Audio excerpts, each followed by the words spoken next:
Leavitt dismissed it casually. "It's just a hat." She was referring to the bright red Trump 2028 caps that had just gone on sale at the Trump Organization's official online store. But few in Washington are laughing.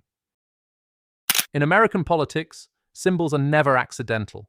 And when it comes to Donald Trump, even a simple hat can carry a seismic political message. The release of the Trump 2028 merchandise immediately set off a firestorm. Alongside the caps, the Trump store launched t-shirts bearing the slogan, "Rewrite the Rules," a pointed phrase that seemed far from subtle. Eric Trump proudly shared a photo of himself wearing the hat, hashtagged with number "Never Say Never." Meanwhile, Donald Trump himself, now firmly into his second non-consecutive term, told NBC News that he is not joking about the possibility of serving a third term. Former White House strategist Steve Bannon pushed the idea further, proclaiming publicly that President Trump is going to run for a third term and win. In Congress, Representative Andy Ogles introduced a formal resolution aimed at revising the Constitution to make such a scenario legally possible. The constitutional reality, however, appears clear. The 22nd Amendment, ratified after Franklin D. Roosevelt's unprecedented four-term presidency, explicitly states that no person shall be elected to the office of the president more than twice.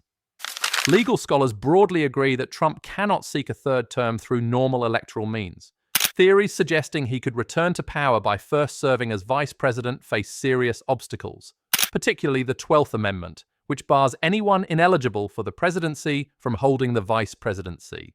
By floating the possibility of Trump 2028, whether serious or strategic, Trump freezes the Republican field for the next election cycle. Aspiring candidates are trapped in limbo, unsure whether to move forward or remain loyal.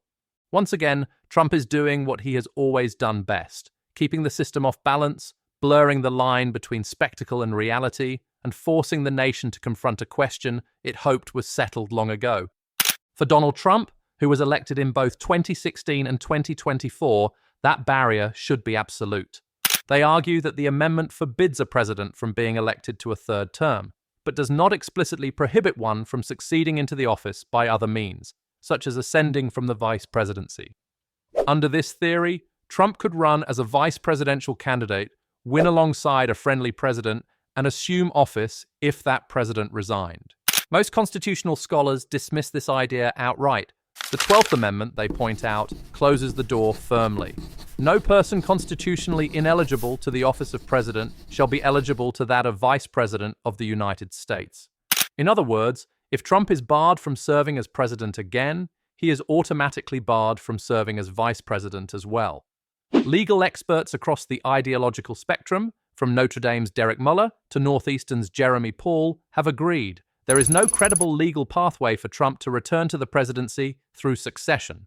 Changing the rules would require a far more difficult route, amending the Constitution itself.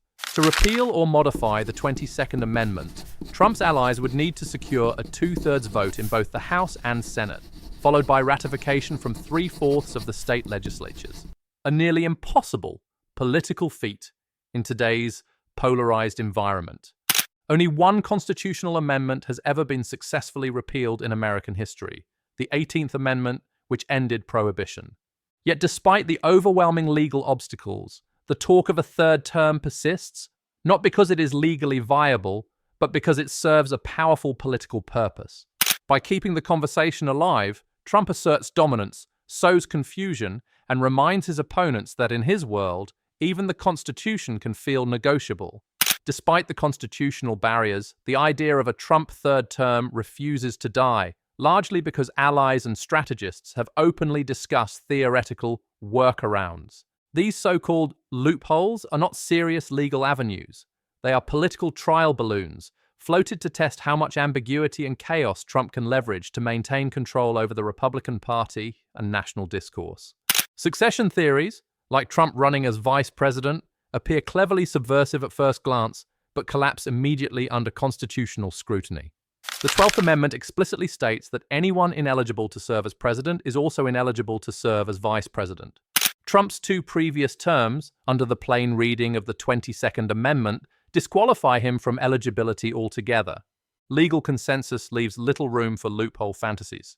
Still, The value of floating these theories isn't necessarily about finding a workable legal pathway. It's about planting seeds of doubt, keeping Trump's political adversaries off balance, and sustaining the narrative that Trump remains inevitable, unstoppable, and untouchable. It's less about legal possibilities, and more about maintaining supremacy over the GOP narrative.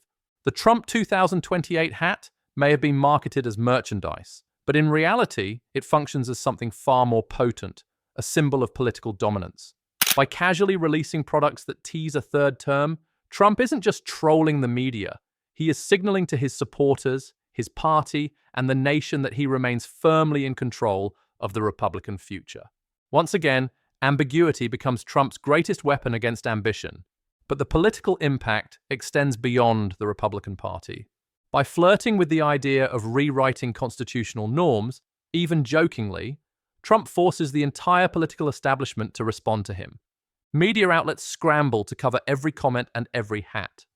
Legal scholars feel compelled to explain constitutional boundaries that once seemed unquestionable. Democrats are drawn into defensive postures, warning of authoritarianism even when no official action has been taken. Once again, Trump manipulates the environment to suit his greatest strength. Chaos is his arena, and ambiguity is his weapon. Whether or not Trump ever seriously attempts a third-term run, he has already succeeded in achieving his deeper objective, to remain the central figure in American political life, bending the system's attention and energy toward himself, and away from any alternative. Publicly, few Republicans dare to criticize Donald Trump's third-term flirtations. But privately, frustration and unease are building within the party's ranks. The constitutional limits are clear, and many seasoned Republican lawmakers understand that any serious attempt to extend Trump's presidency would spark a national crisis. Yet most choose silence, not because they agree, but because they fear the political cost of opposition. Figures like Representative Andy Ogles have embraced the idea openly, introducing a resolution to amend the Constitution and permit a third term, specifically designed to apply only to Trump. His move was celebrated by the most fervent pro-Trump factions, but drew eye rolls and private groans from institutional Republicans who see it as legally hopeless and politically dangerous. Even among Trump loyalists, there is little real belief that a constitutional amendment could succeed. Some prominent Republicans, like Senator Markwayne Mullin and Congressman Tom Cole, have cautiously distanced themselves from the third-term narrative. Mullin has stated bluntly that he would not support changing the Constitution, while Cole dismissed the idea as too fanciful to discuss seriously. Others, however, remain trapped in a delicate dance, unwilling to endorse the notion, yet unwilling to publicly disavow it for fear of alienating Trump's base. This strategic ambiguity has created a quiet but profound split within the Republican Party. On one side are those who see Trump as the party's irreplaceable leader, willing to rationalize or reframe constitutional limits if necessary. On the other are institutionalists who worry that pushing against term limits would irreparably damage the party's credibility, alienate moderate voters, and ignite a constitutional crisis that could shatter public trust. Yet for now, loyalty, or at least submission, prevails. Trump's control over the Republican National Committee, his vast grassroots fundraising network, and his unwavering core supporters have made open rebellion almost unthinkable. Silence has become the currency of survival. In today's Republican Party, questioning Trump's ambitions, no matter how implausible, risks political exile. And as long as that silence holds, the possibility of Trump 2028, however improbable, will continue to shape the future of American politics. Even if Donald Trump were to pursue one of the improbable pathways to a third term, the ultimate barrier would not be Congress, nor political rivals. It would be the courts. Legal experts across the ideological spectrum agree.